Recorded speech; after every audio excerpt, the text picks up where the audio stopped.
Hey guys, welcome back to our channel Devi Venkat blogs. ఇప్పుడైతే మనం Chandramukhi movie shooting జరిగిన లొకేషన్కి అయితే వెళ్తున్నాము. ఈ లొకేషన్ ఎక్కడో కాదు, హైదరాబాద్లో ఉన్న రామోజీ ఫిలిం సిటీలోనే ఉంది. ఇదే చంద్రముఖి సెట్ లోపలికి ఎంట్రన్స్. ఈ ప్లేస్లోనే చంద్రముఖి క్లైమాక్స్ సీన్ అంతా షూటింగ్ చేశారు. మూవీ లాస్ట్లో గంగకి పట్టిన చంద్రముఖిని వదిలించడానికి రజనీకాంత్ గారి ప్లేస్లో బొమ్మని కాలుస్తారు కదా, సో ఆ షూటింగ్ కూడా ఇక్కడే జరిగింది. ఇక్కడ చూస్తున్నారు కదా సెట్ అయితే ఎలా ఉందో. ఆ మూవీ షూట్ జరిగినప్పటి నుంచి ఈ సెట్ని అయితే అలా మెయింటైన్ చేసుకుంటూ వస్తున్నారు. ఈ చంద్రముఖి సెట్ని చూడడానికి స్పెషల్గా టికెట్ అయితే ఏం తీసుకోనవసరం లేదు. మనం రామోజీ ఫిలిం సిటీ చూడడానికి టికెట్ తీసుకుంటాం కదా, సో ఆ టూర్లోనే ఈ చంద్రముఖి సెట్ని కూడా చూపిస్తారు. ఇక్కడ ఒక ప్రొజెక్టర్ ఉంది, చూసారు కదా. ఆ ప్రొజెక్టర్లో ఈ సెట్లో ఎక్కడెక్కడ ఏమేం సీన్స్ జరిగాయో అవన్నీ కూడా ప్రొజెక్ట్ చేసి చూపిస్తున్నారు. మూవీలో చూపించిన లొకేషన్స్ని ఇలా రియల్గా చూడడం నాకు చాలా బాగా అనిపించింది. ఈ చంద్రముఖి మూవీ చూడని వాళ్ళంటూ మ్యాక్సిమం ఎవ్వరూ ఉండరు. సో ఈ లొకేషన్ చూస్తేనే ఆ మూవీలో ఎక్కడెక్కడ ఏమేం సీన్స్ జరిగాయో మీకు గుర్తొచ్చేస్తుంది. స్టార్టింగ్లో మీరు చూసారా, పెద్ద చైర్ ఉంది కదా, ఆ చైర్లోనే రజనీకాంత్ గారు చంద్రముఖి డ్యాన్స్ చేస్తుంటే కూర్చొని చూస్తారు కదా. ఆ వస్తువులన్నీ కూడా ఇంకా ఈ సెట్లో అలానే ఉంచారు. సో ఇక్కడ స్టెప్స్ కనిపిస్తున్నాయి కదా, ఈ స్టెప్స్ మీద నుండే రజనీకాంత్ గారు డాగ్స్ని తీసుకుని నడుచుకుని వస్తారు కదా, సో ఆ సీన్ అంతా ఇక్కడే షూట్ చేశారు. రజనీకాంత్ గారు అలా స్టెప్స్ దిగి వస్తుంటే బ్యాక్గ్రౌండ్లో ఒక మ్యూజిక్ అయితే వస్తుంది కదా, రాజాది రాజా అని. నాకైతే ఆ డైలాగ్ కంప్లీట్గా రాదు, అందుకే స్టార్టింగ్ ముక్కలే చెప్పాను. మీలో ఎవరికన్నా డైలాగ్ కంప్లీట్గా వస్తే నాకైతే కామెంట్ చేయండి. ఇంక ఇప్పుడు మనం స్టెప్స్ ఎక్కేసి పైకి అయితే వెళ్దాము. సో పైకి వచ్చిన తర్వాత చూసారు కదా, పెద్ద పెద్ద లైట్స్తో అయితే భలేగా ఉంది. వీళ్ళందరినీ చూస్తున్నారు కదా, పైనుంచి కిందకి చూస్తున్నారు వ్యూ ఎలా ఉందా అని. సో మనం కూడా ఒక లుక్ వేసి వచ్చేద్దాం, వ్యూ ఎలా ఉందో చూద్దాము.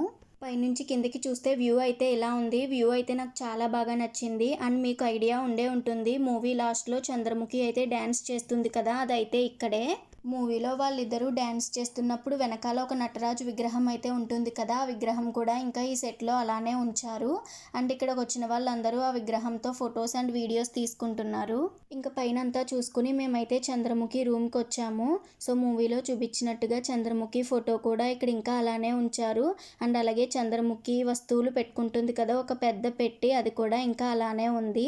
మూవీలో చూపించిన వస్తువులన్నీ ఇంకా ఈ సెట్లో అలానే ఉంచారు. ఇక్కడైతే చంద్రముఖి పోస్టర్స్ కూడా ఉన్నాయి. ఆ పోస్టర్స్లో గంగ చంద్రముఖిలా ఫోజ్ పెట్టడం, అలాగే గంగలోకి చంద్రముఖి వచ్చినప్పుడు తన ఎక్స్ప్రెషన్స్ అవన్నీ ఆ పోస్టర్స్లో అయితే పెట్టారు.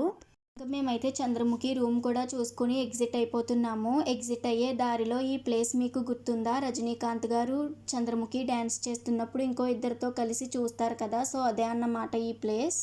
ఇక్కడ నుంచి బయటకు వెళ్తే మూవీలో ఉన్న ప్రతి పోస్టర్స్ మీకు కనిపిస్తాయి. మూవీకి సంబంధించిన ప్రతి పోస్టర్ కూడా ఇక్కడ అంటించడం అయితే జరిగింది. అండ్ ఈ చంద్రముఖి మూవీ వచ్చి 18 ఇయర్స్ పైనే అయిందంట. సో ఇక్కడ పోస్టర్స్లో అయితే ఉంది.